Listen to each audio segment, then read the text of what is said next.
नमस्कार, मेरा नाम है चित्रांजलि और आप देख रहे हैं इंडिया डेली का डिजिटल प्लेटफॉर्म। आज हम बात करेंगे मिडिल ईस्ट यानी पश्चिम एशिया में पिछले 2 सालों से चल रहे उस भीषण युद्ध की, जिसने न सिर्फ गाजा और इजराइल को हिला दिया बल्कि पूरी की पूरी दुनिया को प्रभावित कर दिया। हमास और इजराइल के बीच ये जंग आज 2 साल पुरानी हो चुकी है, यानी 2 साल से ये युद्ध जारी है। लेकिन अब संकेत मिल रहे हैं कि शायद ये जंग जल्द ही खत्म हो सकती है। तो चलिए शुरू से समझते हैं कि ये जंग आखिर शुरू कैसे हुई। 7 अक्टूबर 2023 को हमास ने एक अचानक हमला किया। गाजा पट्टी से सटे दक्षिण इजराइल में एक म्यूजिक फेस्टिवल के दौरान हमास के लड़ाकों ने घुसपैठ करके गोलाबारी और अपहरण की घटनाएं की। इस हमले में करीब 1200 से ज्यादा इजरायली नागरिक मारे गए थे और कई दर्जन लोगों को हमास ने बंधक बना लिया। हमास ने इस हमले को ऑपरेशन अल अक्सा स्टॉर्म नाम दिया और कहा कि हमला फिलिस्तीनियों पर हो रहे अत्याचारों का बदला है। इसके तुरंत बाद इजराइल ने जवाबी कार्रवाई शुरू की। गाजा पर भीषण बमबारी, एयर स्ट्राइक और जमीनी कार्रवाई शुरू हो गई। वहीं इजराइल डिफेंस फोर्स यानी आईडीएफ ने गाजा में घुसकर हमास के ठिकानों को तबाह करना शुरू कर दिया। अब तक 17,000 से ज्यादा हमास लड़ाकों को गिराने का दावा इजराइल कर चुका है, लेकिन इसकी कोई स्वतंत्र पुष्टि नहीं हो पाई है। अब वहीं एक और सवाल जो है वो ये कि ये युद्ध इतने लंबे समय तक क्यों चला। दरअसल ये सिर्फ एक सैन्य संघर्ष नहीं था। हमास, जो कि एक इस्लामी चरमपंथी संगठन है, साल 2007 से गाजा पट्टी पर शासन कर रहा है। उसका इजराइल के अस्तित्व को ही नकारना, यानी ये मानना कि इजराइल नाम का कोई देश ही नहीं होना चाहिए, इस संघर्ष की जड़ है। वहीं दूसरी तरफ इजराइल मानता है कि हमास एक आतंकवादी संगठन है जो लगातार रॉकेट, मोर्टार और सुसाइड बॉम्बिंग से उस पर हमले करता है। गाजा के लोग भी इस लड़ाई में फंस गए हैं। जी हाँ, दरअसल दोनों तरफ से आम नागरिकों की जानें जा रही हैं। गाजा में बुनियादी सुविधाएं टूट गई, जैसे बिजली, पानी, अस्पताल, सब कुछ बर्बाद हो गया।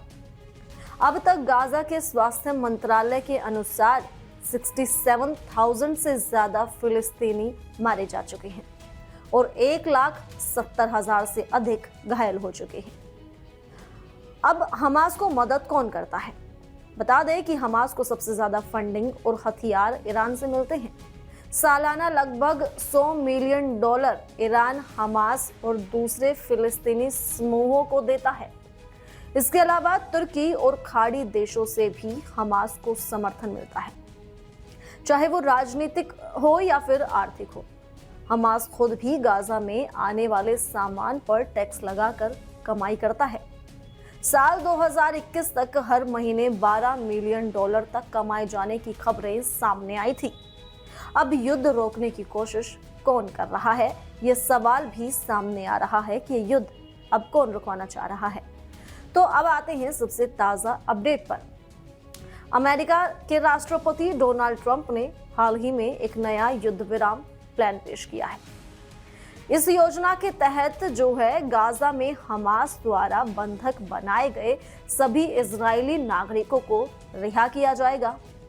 इसके बदले में इजरायली जेलों में बंद करीब 2,000 से 3,000 फिलिस्तीनी कैदियों को छोड़ा जाएगा। इसके बाद इजरायली सेना की आंशिक वापसी होगी और हमास को गाजा की सत्ता छोड़नी होगी और अपने हथियार डालने होंगे। ट्रंप की इस योजना को हमास ने आंशिक रूप से स्वीकार भी कर लिया है और अब मिस्र के शहर शर्म अल शेख में अप्रत्यक्ष वार्ता चल रही है। इस वार्ता में जो शामिल हुए हैं वो हैं इजराइल की तरफ से वरिष्ठ वार्ताकार रोन डेरमर, हमास की ओर से खलील अल हैया और अमेरिका की तरफ से दूत स्टीव विटकॉफ और खुद डोनाल्ड ट्रंप के दामाद जेरेड कुशनर। अब सवाल ये है कि क्या वाकई 2 साल के बाद ये युद्ध खत्म हो जाएगा? हालांकि ट्रंप की योजना को लेकर कुछ सवाल अब भी बाकी हैं, जैसे हमास के बाद गाजा पर शासन कौन करेगा? क्या हमास सच में हथियार डाल देगा, या फिर क्या इजराइल पूरी तरह सेना वापस लेगा?